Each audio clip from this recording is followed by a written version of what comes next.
Hello and welcome to yet another edition of Trade Options Like a Pro by Sensible.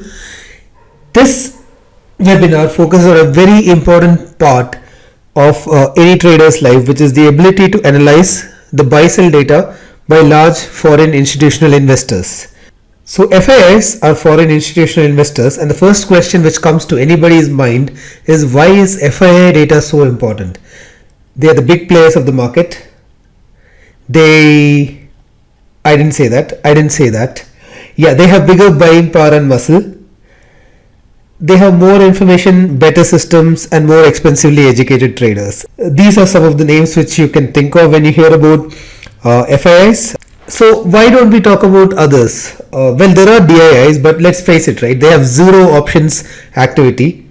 Their futures volumes are negligible, and others are like some prop funds who get lucky once in a while. It's like a pack of people who play cards with each other. Sometimes somebody wins, sometimes the other loses. And then there is you and there is me. I mean, who listens to us, right? So there are three segments to this page. One is the outstanding OI of OI is open interest. We'll come to that later. The outstanding OI of FII in index options as on the last trading day. Then we talk about a particular day's activity, which is the second block of two rectangles, FII activity on index options. And the third block is the buy-sell activity in cash market and futures, right? So before we go any further, let's just understand that there are three segments of data.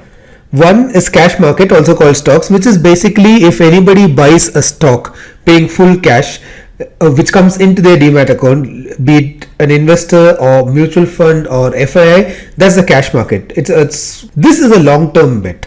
So if I buy HDFC today and I'm going to keep it with me, it probably means I'm not trading for tomorrow or day after, right? I might fairly do that, but that's not usually what it means. Then there is the futures. Futures is a short-term bet. It can roll over. So let's say I picked up a Nifty. I have a long-term long view. I can keep on rolling it forever, right? I mean, it's short-term. You're not going to roll it over for like 6 months or 7 months. But let's say you might want to get in today and exit next month or next to next month. Finally, there is options. Now, option premium, which decays in the course of 1 month, makes it the shortest term bet. If you're going to buy an option, rolling over is going to cost you premium, unless of course you're selling option. And if you're doing this option trading with let's say buying options, you have to get it right this month in most cases. So this is reliably the shortest term bet which anybody can take on the market. So F&O data is more important than cash market data. It is more short term, and if you are trading futures and options, which of course you are, given that you are insensible, the higher impact on your trading comes from F&O data. Also, there is a very well-known fact which says 70% of trading happens on F&O. And of course the cash volumes are much more long term.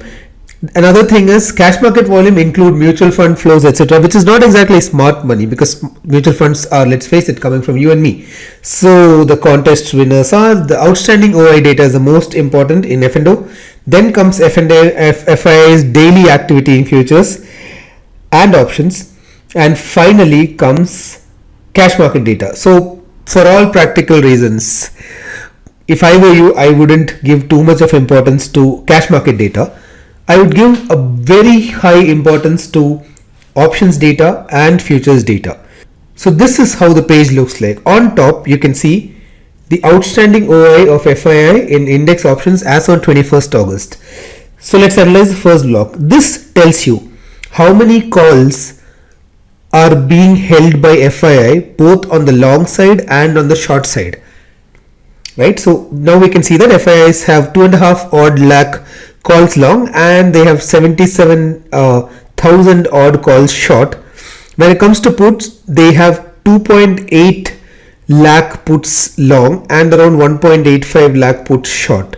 So net they are long 168,000 contracts of calls, and net they are long 97.7 thousand contracts of puts. So if I were to look at calls minus puts, you can see that calls are 60 to 70% higher. In fact, they are 70% higher than puts. So if I were to look at this data and this data alone, I can clearly see that the bias of FIIs is on the long side, which I might just want to say, look, the market does not seem like it's going down. This is an important piece of information right over here. Next thing, I go to futures. Whoa, okay, so they are long 31,622 crore worth of futures, net long. So again, this is screaming that the FIIs are taking a major uppish bet on the market, right? So an important point to just remember here is it is outstanding of index options, which means Nifty plus Bank Nifty, because other indices are not really traded. So Nifty plus Bank Nifty combined, FIIs look like they have taken a major bullish bet on the market. So we have to understand an important point here. Not all FIIs need to have the same bias on the market. Like half of them could be long, the other half could be short. So it is important to net it off to figure your market view. Call options open interest comes from some FIIs having long, some having short.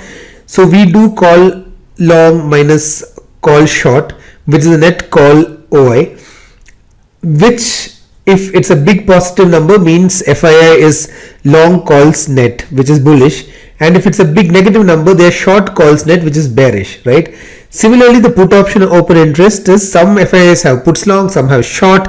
We do puts long minus puts short, which is a net puts FII OI, and a big positive number here means FII is long puts and net bearish. If it's a big negative number, it means they are short puts and therefore net bullish. So then we go to the futures open interest. Some FIIs have futures long, some have futures short.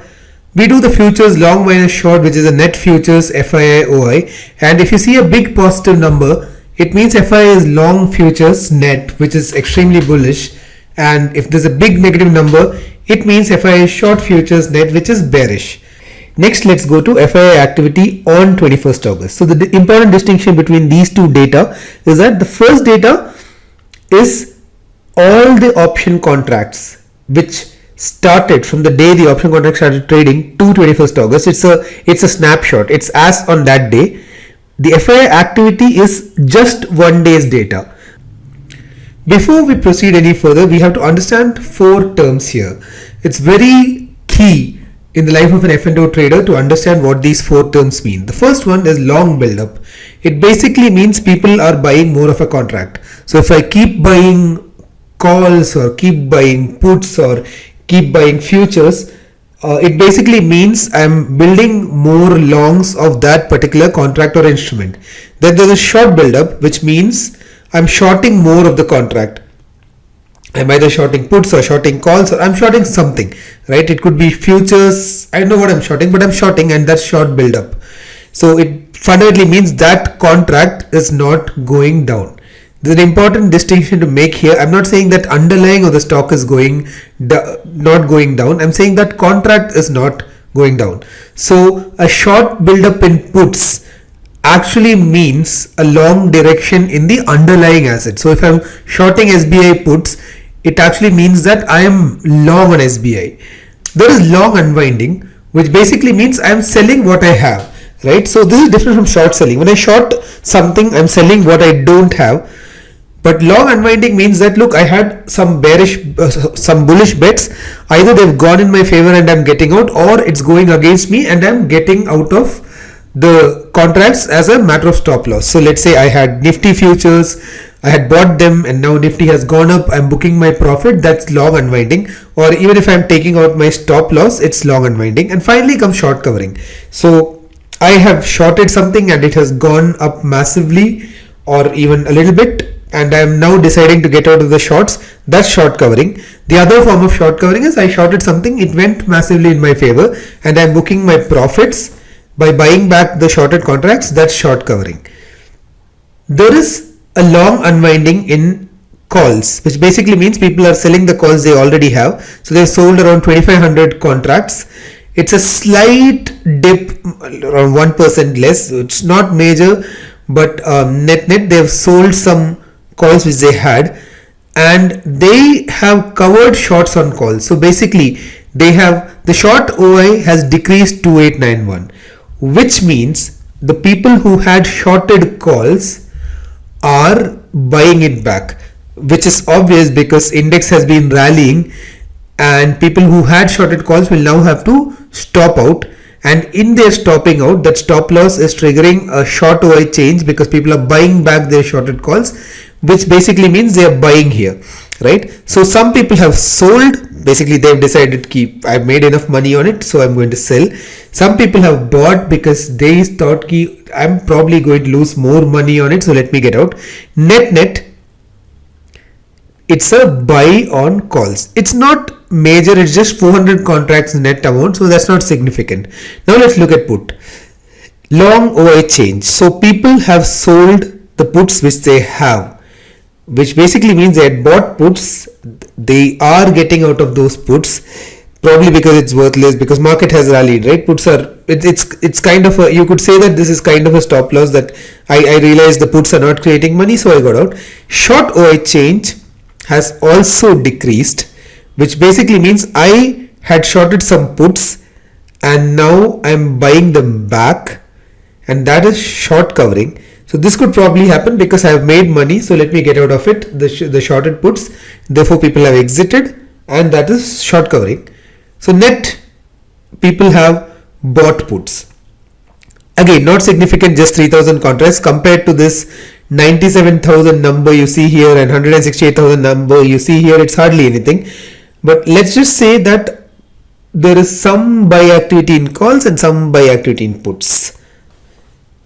And if you ever get lost on how to interpret any of this is the friendly sensible health test all over, so you can see what it means when there is long increase, short increase, all of that. If long OI in calls increase, it means people are buying calls. This is a bullish signal. People as in FIIs. If long OI decreases, it means that people are getting out of calls they had.